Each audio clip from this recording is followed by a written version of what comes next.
The one thing. Have you focused on many things and have many life goals? The authors of this book, Gary Keller and Jay Papasan, will show you that having many goals is not always the best way to succeed.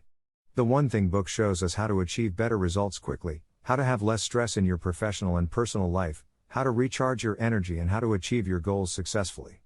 The authors recommend that you focus on one thing. The one thing is what you want most of all, your primary purpose, which will help you to achieve all your other goals. Think about what is most important to you and learn to identify your one thing in this microbook. The myth of productivity. Nowadays, many believe in some myths and lies related to productivity. The first myth is that everything has the same importance. False. Many of our activities are unrelated to productivity because they are not as important as others. For example, if a person has a to-do list, they can have a greater sense of accomplishment when they complete that list. But if the list is full of banal things, ending it will not make that person more productive. Here is the difference between people who do things and those who do not. While those who don't do everything they believe to be important, those who do it use a different tactic. They have a definite goal ahead of them and a clear sense of priority over what they want to do and where they want to be. So instead of having a long to-do list, they focus on a short list of things that must be done. When you concentrate on real priorities, and always work toward a goal, you can accomplish much more. For example, the Italian economist Vilfredo Pareto, in the 19th century, developed the famous 80-20 principle. According to their calculations, 20% of the population owned 80% of the land. A General Motors executive in 1930, Joseph Duran, described this principle as the vital few and the many trivial. The most valuable lesson about this principle is that you should focus on just one thing. According to author Richard Koch, the 80-20 principle has always been one of the most valuable guides of his career and went further by implementing the Pareto rule.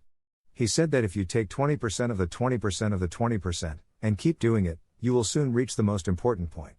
We must begin with that which is in front of us and progressively cut off things that are less important to reach our goal until we finally reach the most important issue. This is the one thing that we should pay more attention. The multitasking problem.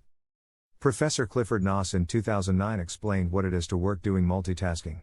Noss did a study with 262 students, who were apparently able to perform multiple tasks with ease. However, when his research ended, he was stunned by the results, which suggested that multitasking was an inefficient way of doing things. But why does multitasking not work the way we think? There are many explanations for this. When someone interrupts us in our workflow, getting back to the speed of before takes a lot of time. The most important question about multitasking is that when you decide to switch tasks, there are always losses in efficiency. Every time we choose to change jobs, there is a risk that we will not be able to return to the original task. That's why multitasking always increases your chance of being distracted. When we do more than one task, we will always take more time to finish. Therefore, multitasking is an inefficient way of working. Perhaps the most significant drawback of multitasking is increasing the chances of making mistakes because when we do more than one task at a time, we do not pay full attention to what's important. It is a known fact that multitasking increases the level of stress. When a person's stress level is too high, they reduce their effectiveness. Also, a multitasker prefers new information in favor of old ones, regardless of the value of that information. Many problems arise for those who believe they can do more than one thing at a time. They would not be able to perform any of the activities as well as they could if they were done individually because humans are creatures designed to accomplish one task at a time. The power of discipline and habit. How does discipline influence our success? In many societies, people learn that if they want to succeed, they need to be trained. If someone does not reach a certain degree of success, this suggests that she/he has not been disciplined enough. But this is not entirely accurate. Instead of working to be disciplined, which can mean different things to different people, each person should work to develop individual productive habits. Many social scientists have discovered that it takes about 60 days for a person to get a habit. Besides, the authors suggest that we should build one habit at a time. Successful people are not those who excel in all areas, but those who choose to do various things in their lives and then create productive habits independent of those activities. Of course, over time, they do well and become very good at those selected activities, which are based on the habits they have developed. Also, when a habit becomes part of a person's life, it makes the activity associated with it easier. Practice makes daily routine simpler. When a person has productive habits and precise routines, their life becomes easier. The way forward will be much clearer. Success is a sprint race, and disciplined practice will allow you to take control. Use your willpower correctly. There is another myth, which says that willpower to do anything is always available and can be recalled when necessary. A common saying illustrates this idea: where there is will, there is a way. This rule says that if we want to achieve something, we need to desire it earnestly, more than anything else. The truth is that at times it seems we can achieve almost everything. Our willpower is too high. However, there are times when it seems we are not doing anything right, and at those times we cannot rely on our willpower. When it comes to productivity, for most willpower is great at the beginning of the day, but eventually dissipates. Pauses, such as lunch breaks or afternoon breaks, increase our willpower, but they need to be constantly replenished. The question is, how can we put willpower in productive work? Some suggestions are: we should respect our willpower at any time and take advantage when it is available. However, willpower should never be underestimated. To achieve maximum productivity, the most demanding tasks should be assigned at times when you have greater willpower, usually at the beginning of the day. One very important thing for our brains is to replenish it with the proper type of food. The right kind of food will allow our brains and bodies to focus and be highly productive. Also, if a person needs to make an important decision, it is advisable for that person to eat healthy and quality food. This way the brain will have high levels of energy. The right time is very important for willpower. When your willpower is used, you should rest for a while or eat something of quality. That will replenish your levels of willpower. Live a balanced life. Although many people talk regularly about a balanced life, the truth is that no one seems to get there. A balanced life is a myth, and it is impossible to achieve. That is because if a person focuses completely on achieving his goals, there is no time for anything.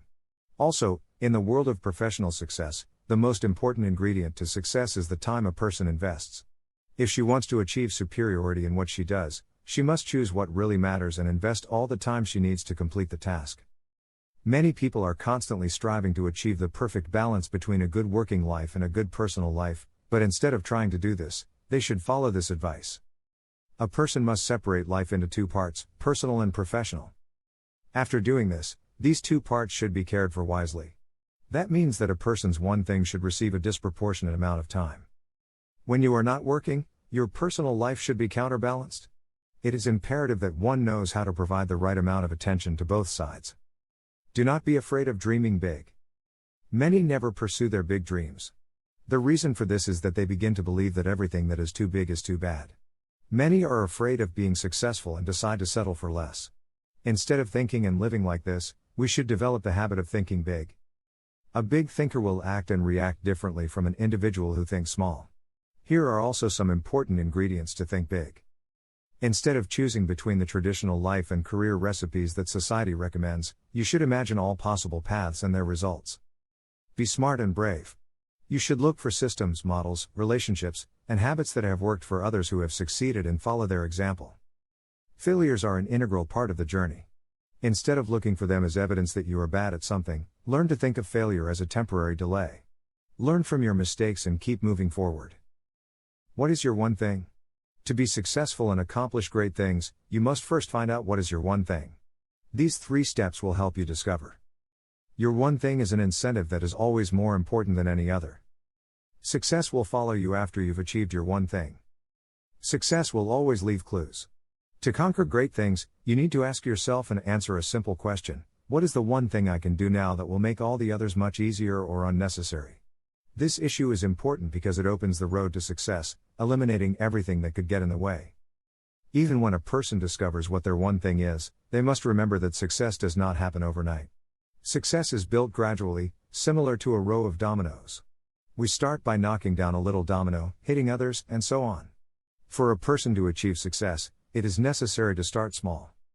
Regarding the third point about success leaving clues, the secret is to get started. It is connected to another question: what can you do now that will make things easier? For example, a person might ask what she can do to increase her sales by 10% next year. This approach also gets bigger over time. Of course, after increasing your sales by 10%, the next question will be something like, what can I do to double my sales next year?